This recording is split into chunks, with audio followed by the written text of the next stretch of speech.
Ice, cup ice, cone ice, 10 ரூபா. Ice. சொல்லுமா. ஒரு ஐஸ் தாங்கண்ணா. என்ன ஐஸ் வேணும்?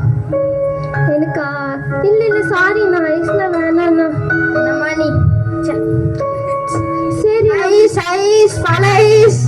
நம்ம இப்போ இந்த சேர்த்து வச்சிருக்க காசுல கொஞ்சம் ஐஸ் வாங்கலாமே. இல்ல வேணாம், மறுபடியும் வந்து நம்ம வாங்கணும்னா பைபிள் வாங்குறதுக்கு காசு கம்மியாயிடும். ஐஸ் தானே, சரி நம்ம அப்ப பாத்துக்கலாம்.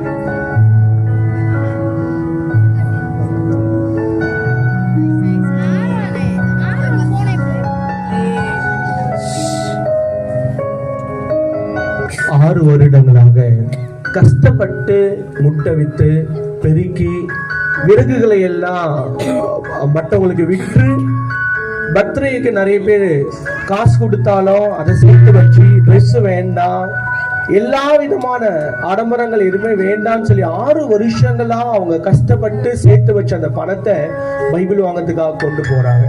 அந்த பிரயாணம்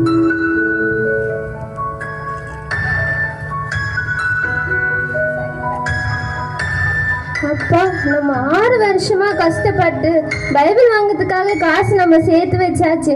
இந்த காசு எடுத்துட்டு போய் நம்ம பாஸ்டர் கிட்ட கொடுத்து எப்படியாச்சும் பைபிள் வாங்கிடணும். சரி நம்ம போலாம்.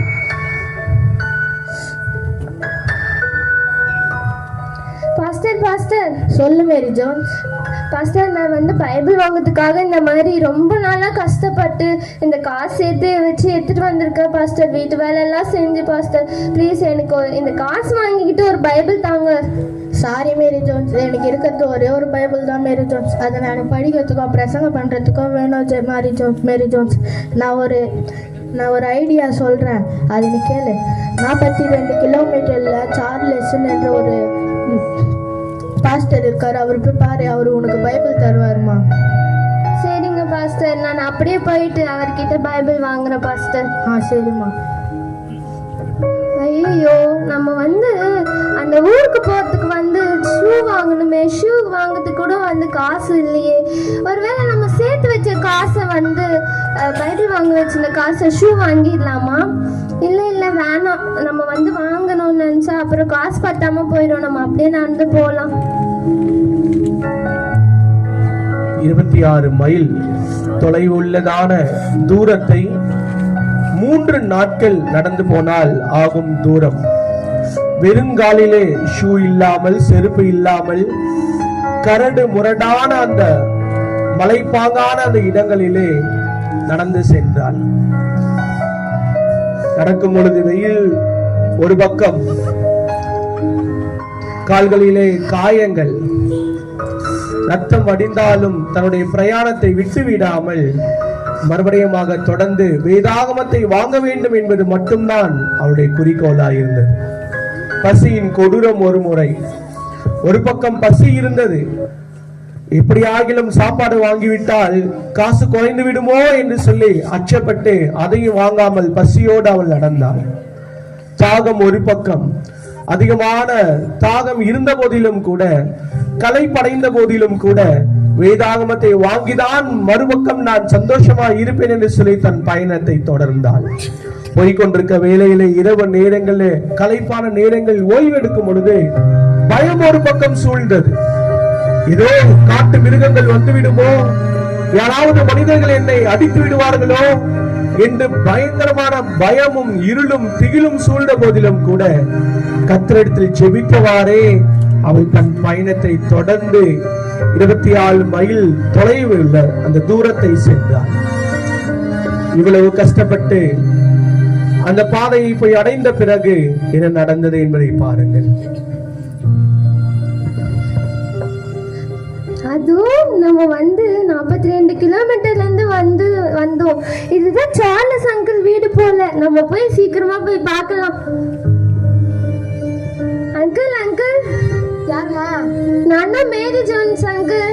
ஆமாம்மா, பாஸ்டர் ஃபோன் பண்ணி சொன்னாரு நீ வரேன்னு சொன்னாரு. என்ன விஷயமா? நான் பைபிள் வாங்கிறதுக்காக வந்திருக்கேன் அங்கிள். இந்த மாதிரி வந்து நான் காசு சேர்த்து வச்சு 42 கிலோமீட்டர்ல இருந்து அங்கிள் நான் வந்து தூரம் பிரயாணம் பண்ணி ஊர்ல இருந்து வந்திருக்கேன் அங்கிள். ப்ளீஸ் இந்த காசு வாங்கிட்டு எனக்கு ஒரு பைபிள் தாங்க அங்கிள். ஐயோ, என்கிட்ட இருக்கிறதே 3 பைபிள்மா. ஆனா அது 3 பேர் அட்வான்ஸ் கொடுத்துட்டாங்க. இப்போ என்கிட்ட பைபிள் இல்லையே, நான் என்ன பண்றது? சொன்னேன் uncle. எனக்கு எப்படியாச்சும் பைபிள் வேணாம் uncle. அதுக்காக எவ்வளவு கஷ்டப்பட்டேன் தெரியுமா? 6 வருஷமா நான் கஷ்டப்பட்டு உத்தமா வச்சு வீட்டு வேலைலாம் செஞ்சேன்.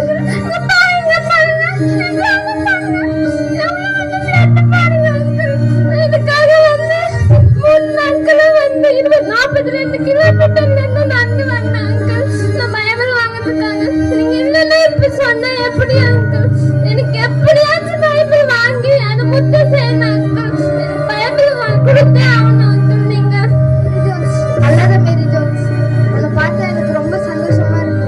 அந்த பைபிள் வாங்குறதுக்காக நீ எவ்வளோ கஷ்டப்பட்டிருக்க.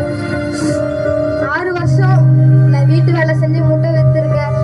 42 கிலோமீட்டரும் செருப்பும் எதுவும் போடாம கஷ்டப்பட்டு வந்திருக்கேன். உனக்காக நான் ஒரு பைபிள் தரேன். இந்தாம்மா மேரி ஜோன்ஸ், நீ ஆசைப்பட்டு பைபிள் கிடைச்சிருச்சு. பைபிள் எனக்கு ஆசைப்பட்ட மாதிரி கிடைச்சிருச்சு பைபிள். எனக்காக நான் எவ்வளவு கஷ்டப்பட்டேன். தேங்க்யூ ஜீசஸ், எனக்கு பைபிள் கொடுத்ததுக்காக. சார்லஸ் போதகர் அவர்கள் புது வேத புஸ்தகத்தை அவங்களுக்கு கொடுக்கல. அவருடைய நிலையை பார்த்து, கஷ்டத்தை பார்த்து அவர் பயன்படுத்தி கொண்டிருந்ததான அவருடைய வேதாகமத்தை அன்னைக்கு கொடுத்தார். மேரி ஜோன்ஸ் வாழ்ந்த காலகட்டம் 1784வது ஆண்டு. இது எந்த வயசுல அப்படின்னா, திருமணமாகி வேலை செய்கிற நாட்கள் அல்ல, 15 வயசுல